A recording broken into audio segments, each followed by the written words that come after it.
Risalah NU mencerahkan dan menyejukkan. Baik, Assalamualaikum warahmatullahi wabarakatuh.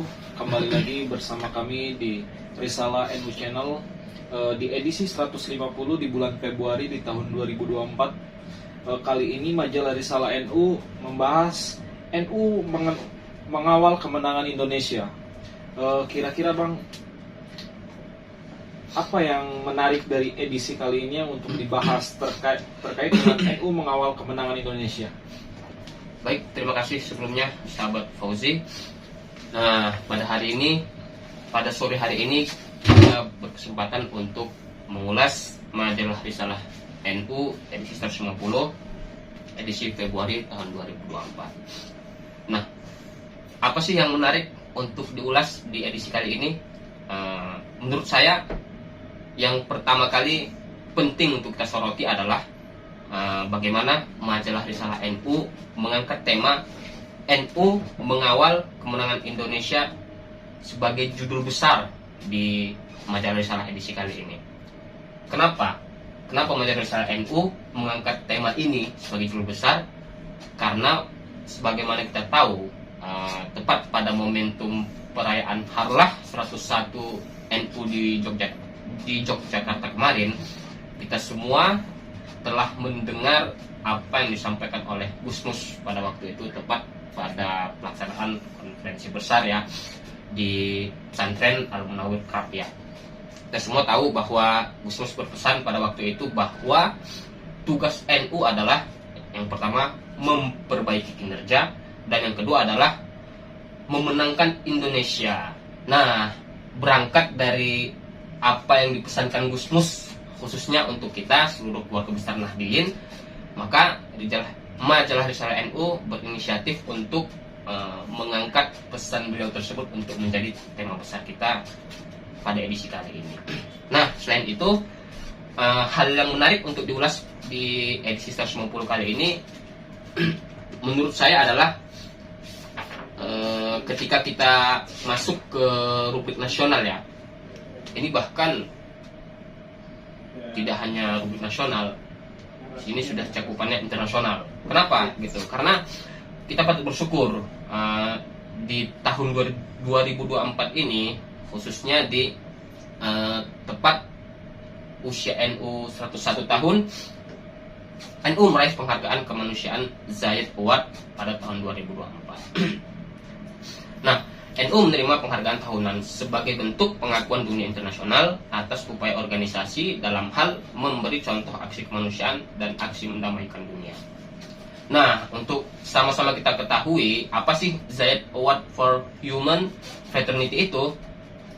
Nah, Zayed Award for Human Fraternity adalah penghargaan independen dan internasional tahunan yang mengakui individu atau entitas di seluruh dunia yang memimpin dengan memberi contoh, berkolaborasi tanpa pamrih dan tanpa kenal lelah untuk menjembatani kesenjangan dan menciptakan hubungan antar manusia yang nyata. Nah, pada penghargaan tersebut, baik individu maupun organisasi yang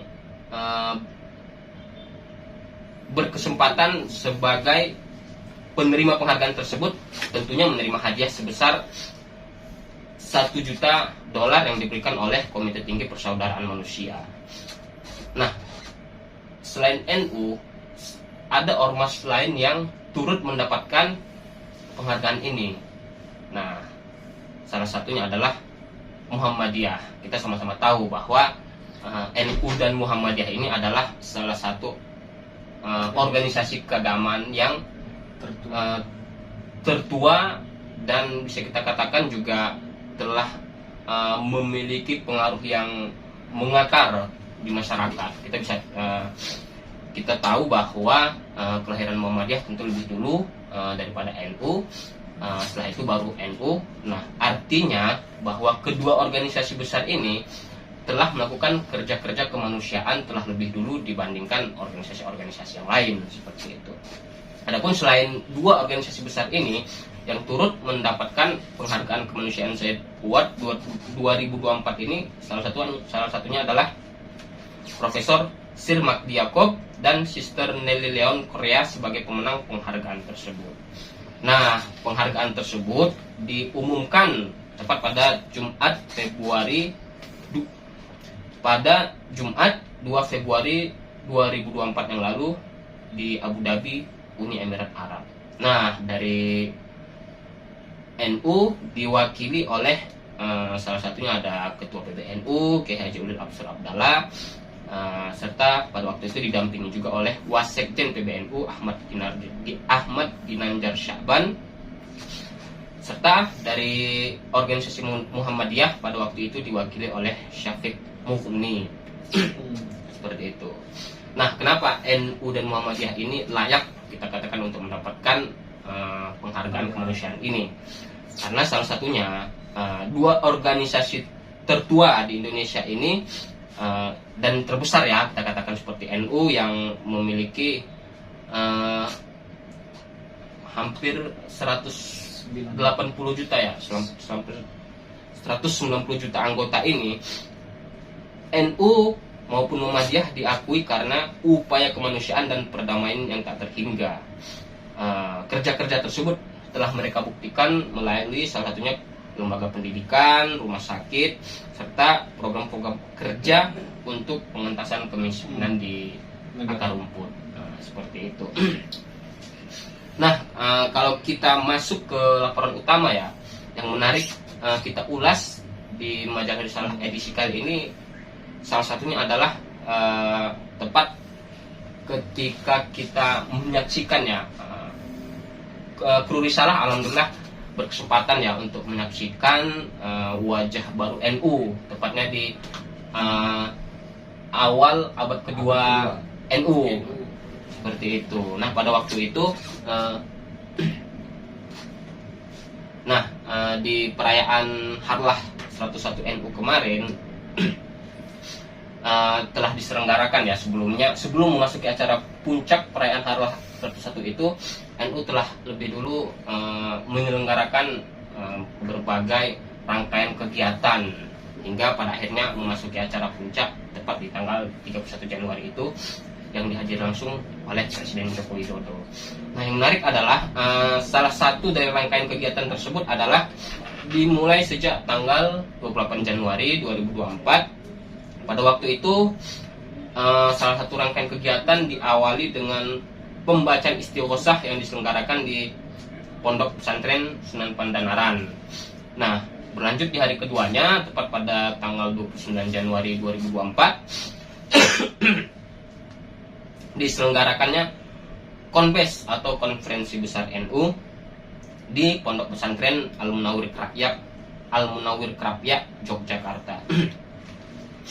Setelah itu di tanggal 30-nya di hari ketiga yang masih merupakan bagian dari rangkaian kegiatan puncak perayaan Harlah Nahdlatul Ulama adalah diselenggarakannya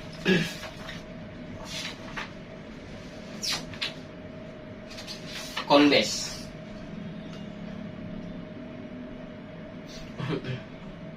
Nah, di Konbes tersebut pada umumnya sebagaimana tradisi NU menyelenggarakan konferensi besar itu kan umumnya NU membagi kepada komisi-komisi. Nah, khusus pada acara Konbes di perayaan Harlah NU tersebut, NU membagi 3 komisi, yakni komisi organisasi, komisi keagamaan, dan komisi amal usaha. Yang menarik adalah Konbes tersebut pada akhirnya melahirkan beberapa keputusan yang kita katakan sebelumnya belum pernah ada ya. Semisal bagaimana pasca Konbes NU berhasil menetapkan salah satunya adalah Majelis Tahkim. NU secara resmi menetapkan Majelis Tahkim sebagai sebuah institusi baru di bawah naungan PBNU khusus untuk menyelesaikan masalah sengketa internal di internal NU. Nah, sengketa atau perselisihan di lingkungan NU ini hanya bisa diproses melalui Majelis Tahkim dan tidak boleh dibawa ke pengadilan umum, seperti itu. Selain itu, majelis tahkim ini hanya ada di tingkat pusat dan keputusannya bersifat final dan mengikat. Karena hanya ada satu tingkatan majelis tahkim. Jadi tidak ada majelis tahkim yang di bawah pimpinan pusat. Nah, semisal di tingkatan wilayah, cabang itu tentunya tidak ada gitu. Terima kasih kepada sahabat Yudo yang sudah memaparkan terkait majalah Risalah NU di edisi 150 ini.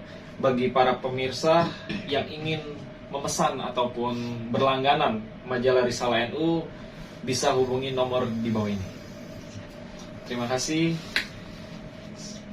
Mohon pamit undur diri. Assalamualaikum warahmatullahi wabarakatuh.